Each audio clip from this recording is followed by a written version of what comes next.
The 21 Irrefutable Laws of Leadership. So, here we go. This book is dedicated to Charlie Wetzel, my writing partner since 1994. Together, we've written more than 40 books, and I've enjoyed our collaboration on every one. As I have labored to add value to others by identifying and teaching leadership principles, Charlie, you have added value to me and my efforts. Your insights and skills as a wordsmith have been enjoyed by millions of readers. As a result, you have made a greater impact on more people than has anyone else in my inner circle. For that, I thank you. So, foreword. Actually, there's a foreword by Stephen Covey. Yeah, a very well-known writer and author. So it is worth reading this foreword. I thought of skipping it first, but now I'm not. When John Maxwell asked me to write the foreword for this 10th anniversary edition of the 21 Irrefutable Laws of Leadership, I was honored and intrigued. During the past 2 decades, John and I have traveled on parallel paths in our speaking and writing. We have both been called leadership experts over 10 years. We know and respect each other's work, but in spite of the similarities between our messages, we have rarely spoken to the same audience. So, to recommend this book allows me to introduce John Maxwell and his teaching to members of my audience who have not yet read him.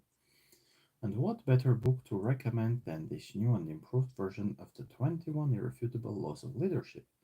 It serves as a sort of manifesto for his teaching and his life. Study this book, and you have gotten to know John Maxwell, the person, as well as his philosophy of leadership. When the 21 Laws was first published in 1998, I could see immediately how practical and applicable the laws were. They still are. For over 3 decades, John Maxwell has earned his reputation as a communicator. And as he says, communicators make complex simple. Rather than an esoteric examination of leadership, this book is more like a foundational instruction manual. What's up? Hi, Sarah. All good? What's up with you? Reading a book for my followers, The 21 Irrefutable Laws of Leadership. That's it. With each chapter, you will get to know individuals who did, or some who didn't, obey the law in question. Hi, Linda. Okay, Sarah says up next with Lamar. Hi, guys. And if you like what I'm doing, reading a book for you, please send likes my way. Okay. I have read another book. Actually, here it is. The Subtle Art of Not Giving a F. Yeah, because YouTube doesn't like those words. By Mark Manson. We are done with this book. The whole playlist is on my channel. You can listen to the reading sessions. Thank you to the one person who sent a like my way. Others are encouraged to follow that other girl person. How are you, bro? I'm fine, Sarah. How are you? I'll pay you. Someone says, get up and twerk. I'll pay you 25 bucks. Money first, baby. Pay me first. Become a paid subscriber on my YouTube channel. By that, you'll get access to a course which is entitled Introduction to Practical Philosophy. And then I'll twerk for you, okay? No, Linda, we're reading this one. The law itself is defined clearly and simply, and most importantly, John will give you specific steps for applying it to the leadership in your office, community, family, or church. John has told me regarding this revision that he was excited about the opportunity to include the lessons he has learned since the 21 Laws was first written. I know what he means. Leadership is not static, and neither should be books about it. This revised edition will have an even greater impact than its predecessor. Laws have been updated, illustrations refined, and applications enhanced. The foundational leadership concepts have not been abandoned. Rather, They have been updated for a new generation of leaders. As good as the original was, this new edition is even better. If the 21 irrefutable laws of leadership is new to you, let me say that you are in for a treat. It will change the way you live and lead. As you read, you will be encouraged and your ability to lead will expand. If you have read the original book, then you will be thrilled with this new edition. You will learn many new lessons as well as being reminded of truths that will serve you well. And by engaging in the new application activities, you will really sharpen your skills. I trust that you will enjoy and benefit from reading this book, just as I did. In it, you will find absolutely amazing, inspiring leadership stories. In it, meaning in the book, yes, in it, you will find absolutely amazing, inspiring leadership stories. Stephen R. Covey, author of The Seven Habits of Highly Effective People, The Eighth Habit, and Everyday Greatness. Yes, Stephen Covey is great, actually. I like his works. Some of them, I read some of them, and I like many of his ideas. Acknowledgements. Thank you to the thousands of leaders around the world who learned and sometimes challenged the laws of leadership, thus sharpening my thinking. Thank you to the team at Thomas Nelson who gave me the chance to revise and improve this book, and especially to Tammy Heim for her strategic leadership and to Victor Oliver who was instrumental in the development of the original concept. Thank you to Linda Eggers, my executive assistant, and her assistant, Sue Caldwell, for their incredible service and willingness to go the extra mile every day. Thank you to Charlie Witzel, my writer, and Stephanie, his wife, without whose work this book would not have been possible. Introduction. Okay. Every book is a conversation between the author and the individual reading it. Some people pick up a book hoping for a bit of encouragement. Some devour a book's information as if they were attending an intensive seminar. Others find in its pages a mentor they can meet with on a daily, weekly, or monthly basis. The thing I love about writing books is that it allows me to talk to many people I will never personally meet. That's why I made the decision in 1977 to become an author. I had a passion to add value to people that energized me to write. That passion still burns within me today. Few things are more rewarding to me than being on the road and having someone I've never met approach me to say, "Thank you, your books have really helped me. It's why I write and intend to continue writing." Despite the deep satisfaction of knowing that my books help people, there is also a great frustration that comes with being an author. Once a book is published, it freezes in time. If you and I knew each other personally and we met weekly or monthly to talk about leadership, every time we got together, I'd share with you something new I'd learned. As a person, I continue to grow. I'm constantly reading. I'm analyzing my mistakes. I'm talking to excellent leaders to learn from them. Each time you and I were to sit down, I'd say, "You won't believe what I just learned." As a conference and event speaker, I often teach the principles I write about in my books, and I'm constantly updating my material. I use new stories, I refine ideas, and I often gain new insights as I stand in front of an audience.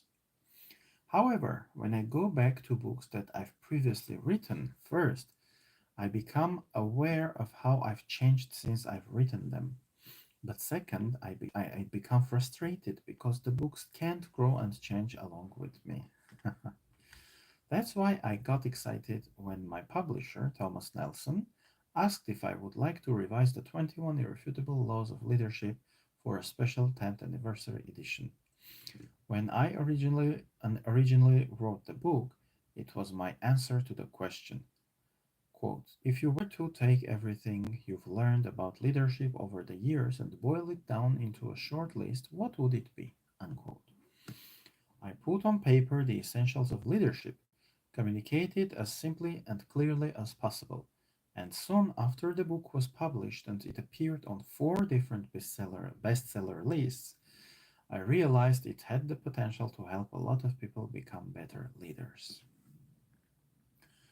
And then capitalized growth equals change. Okay. But now, years later, there are things I am no longer satisfied with in the original edition, and I knew I could improve upon some of the ideas. Some stories had become dated, and I wanted to replace them with new ones.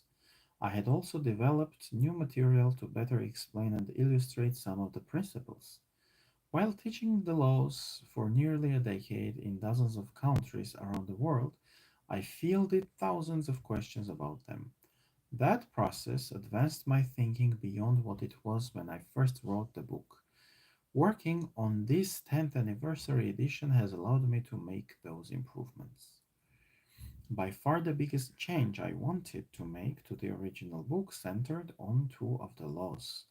What, you may ask? How can you change one of your irrefutable laws? First of all, while teaching them, I soon discovered that two of the laws were really just subsets of other laws. The law of E.F. Hutton, when the real leader speaks, people listen, that's the title of the book, was really just an aspect of the law of influence. The true measure of leadership is influence, nothing more, nothing less. The true measure of leadership is influence. Okay. Yeah. When people around the table stop and listen to a leader speak, they are revealing that the speaker has influence. Yeah, yeah. Because the ideas in the law of E.F. Hutton were part of the law of influence, I merged those two chapters. Similarly, I recognize that the law of reproduction, it takes a leader to raise up a leader. Oh, okay, those are the laws, the contents of the laws. It takes a leader to raise up a leader. Okay, that's the law of reproduction. It was assumed in the law of explosive growth. And then the law of explosive growth is as follows: to add growth, lead followers; to multiply, lead leaders. Hmm. For that reason, I combined them as well. The other thing that happened was that I began to realize that I had missed some things when writing about the laws of leadership originally. I discovered the first omission as soon as I had taught the laws a few times in developing countries. I found that in many of those places, leadership was focused on position, privilege, and power. In my paradigm of leadership, I took some things for granted. I see leadership primarily as a form of service and had never identified a law to teach that principle. The second oversight had to do with modeling leadership and impacting the culture of an organization. The result is the inclusion of two new laws in this 10th anniversary edition of the 21 Irrefutable Laws of Leadership. The law of addiction. Sorry, the law of addition. Leaders add value by serving others. Okay. The law of picture. People do what people see. Hmm. Okay, well, it seems reasonable. All those things seem reasonable for now, yeah. From today's perspective, I ask myself, how could I have missed them? But I did. The good news is that you won't. I feel certain that these two laws will add immeasurably to the book and to your ability to lead. Serving others and showing others the way are two critical components of successful leadership. I wish I could revise each of my books every 10 years to include things I missed. Okay, more lessons learned. And before I read that, I remind you guys to send likes my way if you like me uh, reading the 21 Irrefutable Laws of Leadership for you. Okay, there is one person who sent a like my way. Four other people are watching. So, yeah, and whenever you watch this video, If you like it, if you benefit from the video, please send likes my way. Likes and comments help the channel, they help uh, me, okay, as a content creator. Okay, another person sent a like my way. Thank you. Thank you so much. There are two other things I've been reminded as I've taught the 21 laws these last 10 years. One, leadership requires the ability to do more than one thing well. Hmm. Instinctively, successful people understand that focus is important to achievement, but leadership is very complex. During a break at a conference where I was teaching the 21 laws, a young college student came up to me and said, I know you are teaching 21 laws of leadership, but I want to get to the bottom line. With intensity, he raised his index finger and asked, what is the one thing I need to know about leadership? Trying to match his intensity, I raised my index finger and answered, the one thing you need to know about leadership is that there is more than one thing you need to know about leadership. To lead well, we must do 21 things well. Wow, okay. And two, no one does all 21 laws well. Okay? Despite the fact that we must do 21 things well to be excellent leaders, it is reality that none of us does all of them well. For example, I am average or below average in 5 of the laws, and I wrote the book. So, what is a leader to do? Ignore those laws? No, develop a leadership team. Hmm. At the end of this book, there is a leadership evaluation. I encourage you to take it to evaluate your aptitude for each law.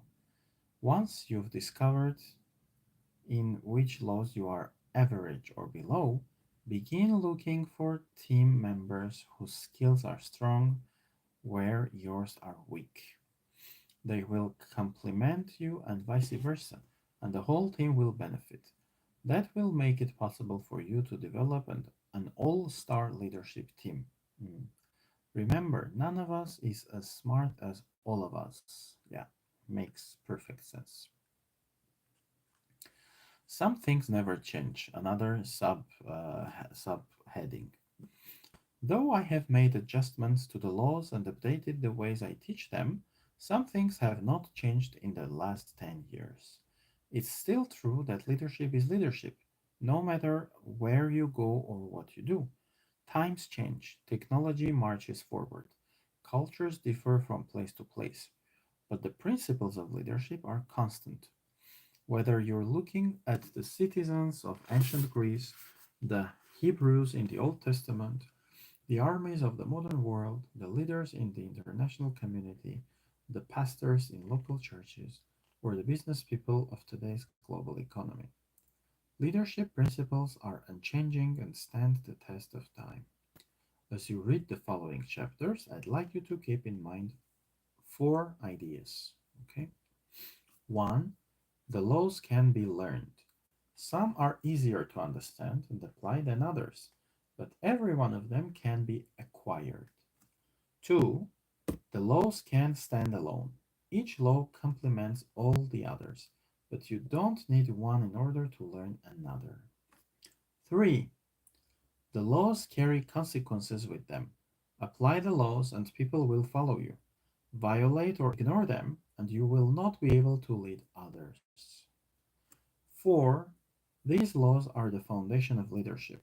Once you learn the principle, you have to practice the principles, you have to practice them and apply them to your life.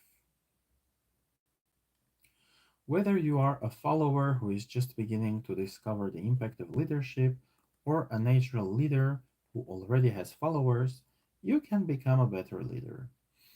As you read about the laws, you may recognize that you already practice some of them very effectively.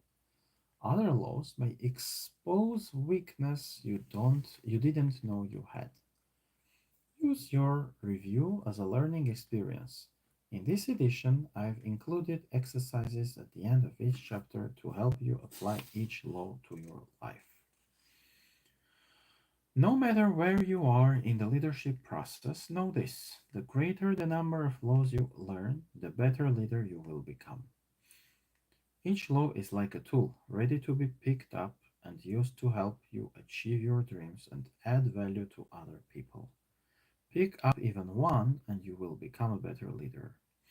Learn them all, and people will gladly follow you. Now let's open the toolbox together. Okay, and now chapter 1, the law of the lead. Here's the law of the lead. Leadership ability determines a person's level of effectiveness. Okay. I often open my leadership conferences by explaining the law of the lead because it helps people understand the value of leadership. If you can get a handle on this law, you will see the incredible impact of leadership on every aspect of life.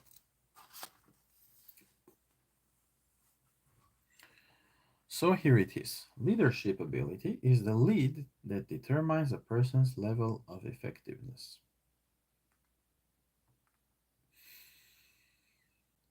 The lower an individual's ability to lead, the lower the lead on his potential. The higher the individual's ability to lead, the higher the lead on his potential. To give you an example, if your leadership rates an 8, then your effectiveness can never be greater than a 7. If your leadership is only a 4, then your effectiveness will be no higher than 3. Your leadership ability, for better or worse, always determines your effectiveness and the potential impact of your organization. Let me tell you a story that illustrates the law of the lead. In 1930, two young brothers named Dick and Morris moved from New Hampshire to California in search of the American dream. Uh-huh. They had just gotten out of high school and they saw few opportunities back home. So they headed straight for Hollywood, where they eventually found jobs on a movie studio set. After a while, their entrepreneurial spirit and interest in the entertainment industry prompted them to open a theater in Glendale, a town about 5 miles northeast of Hollywood. But despite all their efforts, the brothers just couldn't make the business profitable. In the 4 years they ran the theater, they weren't able to consistently generate enough money to pay the $100 a month rent that their landlord required. Mhm. A new opportunity, another subheading. The brothers' desire for success was strong, so they kept looking for better business opportunities. In 1937, they finally struck on something that worked. They opened a small drive in restaurant in Pasadena, located just east of Glendale. People in Southern California had become very dependent on their cars, and the culture was changing to accommodate that, including its businesses. The drive in restaurant was a phenomenon that sprang up in the early 30s, and it was becoming very popular. Rather than being invited into a dining room to eat, customers would drive into a parking lot around the small restaurant and place their orders with car hops and receive their food on trays right in their cars. The food was served on china plates, complete with glassware and metal utensils. It was a timely idea in a society that was becoming faster paced and increasingly mobile. Dick and Morris's tiny drive-in restaurant was a great success, and in 1940 they decided to move the operation to San Bernardino, a working-class boomtown 50 miles east of Los Angeles. They built a larger facility and expanded their menu from hot dogs, fries, and shakes to include barbecued beef and pork sandwiches, hamburgers, and other items. Their business exploded. Annual sales reached $200,000, and the brothers found themselves splitting 50,000 in profits every year, a sum that put them in the town's financial elite. In 1948, their intuition told them that times were changing, and they made modifications to their restaurant business. They eliminated the car hops and started serving only woke up customers. And they also streamlined everything. They reduced their menu and focused on selling hamburgers. They eliminated plates, glassware, and metal utensils, switching to paper and plastic products instead. They reduced their costs and lowered the prices they charged customers. They also created what they called the speedy service system. Their kitchen became like an assembly line where each employee focused on service with speed. The brothers' goal was to fill each customer's order in 30 seconds or less, and they succeeded. By the mid 50s, annual revenue hit $350,000, and by then, Dick and Morris split net profits of about $100,000 each year. Wow. Who were these brothers? Back in those days, you could have found out by driving to their small restaurant on the corner of 14th and E Streets in San Bernardino. On the front of the small octagonal building hung a neon sign that said simply McDonald's Hamburgers. Dick and Maurice McDonald had hit the great American jackpot. And the rest, as they say, is history, right? Oh, wrong. The McDonald's never went any further because their weak leadership put a lid on their ability to succeed. Okay, that's a twist. Oh, so McDonald's was created by two brothers. Okay. The story behind the story, the next subheading. It's true that the McDonald brothers were financially secure. Theirs was one of the most profitable restaurant enterprises in the country, and they felt that they had a hard time spending all the money they made. Their genius was in customer service and kitchen organization. That talent led to the creation of a new system of food and beverage service. In fact, their talent was so widely known in food service circles that people started writing them and visiting from all over the country to learn more about their methods. At one point, they received as many as 300 calls and letters every month. That led them to the idea of marketing the McDonald's concept. The idea of franchising restaurants wasn't new. It had been around for several decades. To the McDonald brothers, it looked like a way to make money without having to open another restaurant themselves. In 1952, they got started, but their effort was a dismal failure. The reason was simple. They lacked the leadership necessary to make a larger enterprise effective. Dick and Morris were good single restaurant owners. They understood how to run a business, make their systems efficient, cut costs, and increase profits. They were efficient managers, but they were not leaders. Their thinking patterns clamped a lid down on what they could do and become. At the height of their success, Dick and Morris found themselves smack dab against the law of the lid. Okay. The brothers partner with a leader, another subheading. In 1954, the brothers hooked up with a man named Ray Kroc, who was a leader. Kroc had been running a small company he founded, which sold machines for making milkshakes. He knew about McDonald's. The restaurant was one of his best customers. And as soon as he visited the store, he had a vision for its potential. In his mind, he could see the restaurant going nationwide in hundreds of markets. He soon struck a deal with Dick and Morris, and in 1955, he formed McDonald's Systems Incorporated, later called the McDonald's Corporation. Kroc immediately brought the rights to a franchise. Oh, but Kroc immediately bought the rights to a franchise so that and build an organization to make McDonald's a nationwide entity.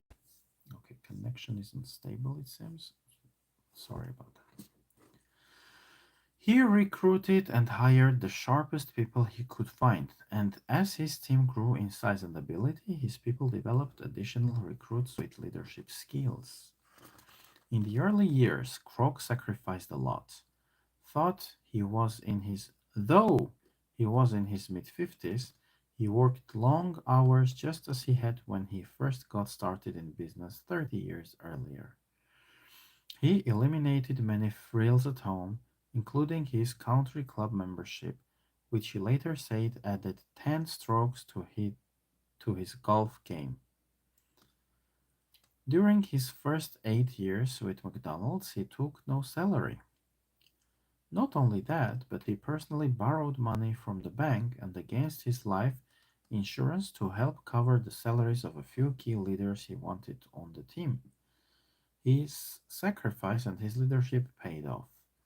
In 1961, for the sum of 2.7 million, Kroc bought the exclusive rights to McDonald's from the brothers, and he proceeded to turn it into an American institution and global entity. The lead in the life of and leadership of Ray Kroc was obviously much higher than that of his predecessors. In the years that Dick and Morris McDonald had attempted to franchise their food service system, they managed to sell the concept to just 15 buyers, only 10 of whom actually opened restaurants. And even in that size enterprise, their limited leadership and vision were hindrances. For example, when their first franchises, Neil Fox of Phoenix, told franchisee Neil Fox of Phoenix told the brothers that he wanted to call his restaurant McDonald's, Dick's response was, "What for? McDonald's means nothing in Phoenix." In contrast, the leadership lead in Ray Kroc's life was sky high. Between 1955 and 1959, Kroc succeeded in opening 100 restaurants. 4 years after that, there were 500 McDonald's. Today, the company has opened more than 31,000 restaurants in 119 countries. Leadership ability, or more specifically, the lack of leadership ability, was the lead on the McDonald brothers' effectiveness. Oh, wow, this is interesting. By the way, Armenia is not part of those 119 countries. We don't have McDonald's there. We have KFC, but McDonald's isn't there. But in some neighboring countries, in the Republic of Georgia, they have McDonald's, and I think in Turkey they have McDonald's too. In Azerbaijan, which is our eastern neighbor, I'm not sure. Maybe they don't. Okay, next subheading is called Success Without Leadership. Okay. Okay.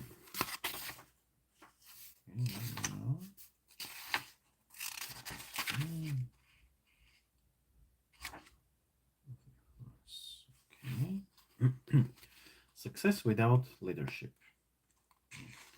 I believe that success is within the reach of just about everyone. But I also believe that personal success without leadership ability brings only limited effectiveness. Without leadership ability, a person's impact is only a fraction of what he could be with good leadership. The higher you want to climb, the more you need leadership.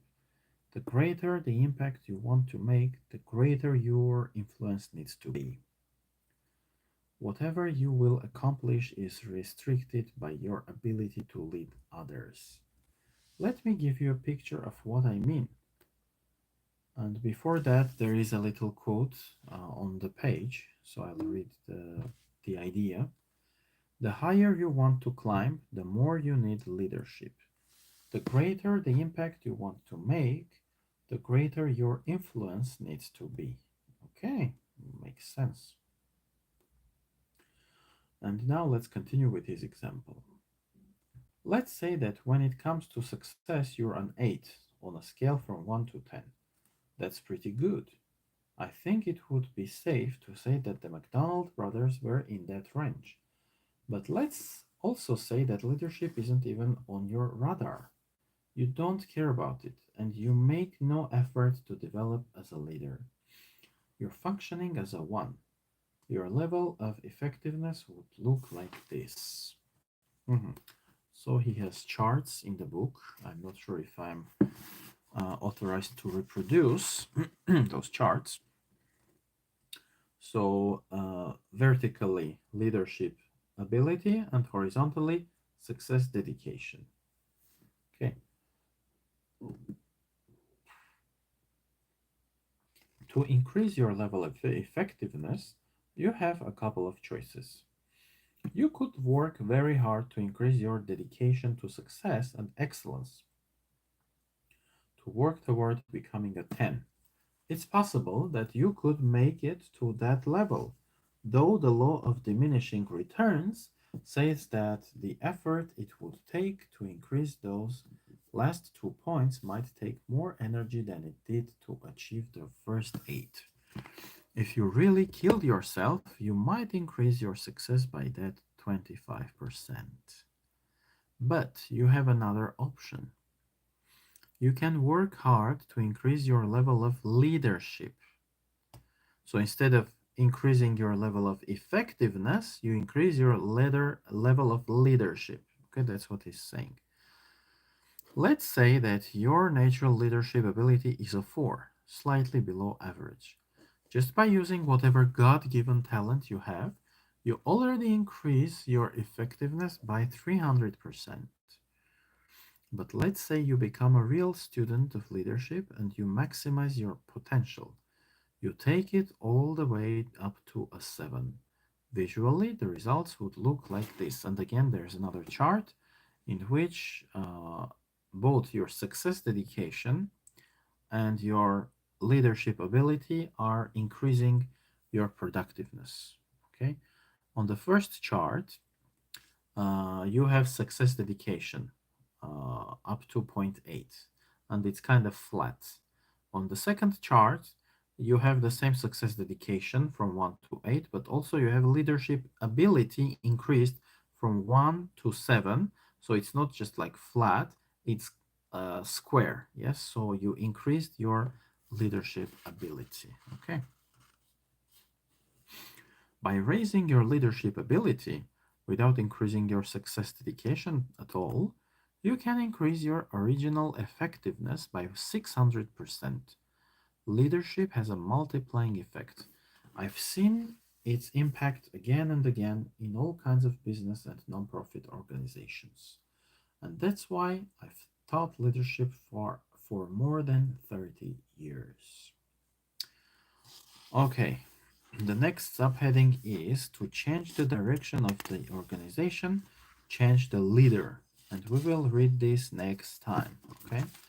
Thank you for being with me. Thank you for the likes. If you are watching this video, it means you benefit from me reading for you. So give something back to me. Let's have a win-win interaction on YouTube. Okay. Send likes my way and also leave comments. You can also share the video. Those things help me grow and give me motivation for continuing. Okay. Also, if you buy a paid subscription on my YouTube channel, you can unlock a course which is entitled Introduction to Practical Philosophy. Okay, it is available only to my paid subscribers on YouTube.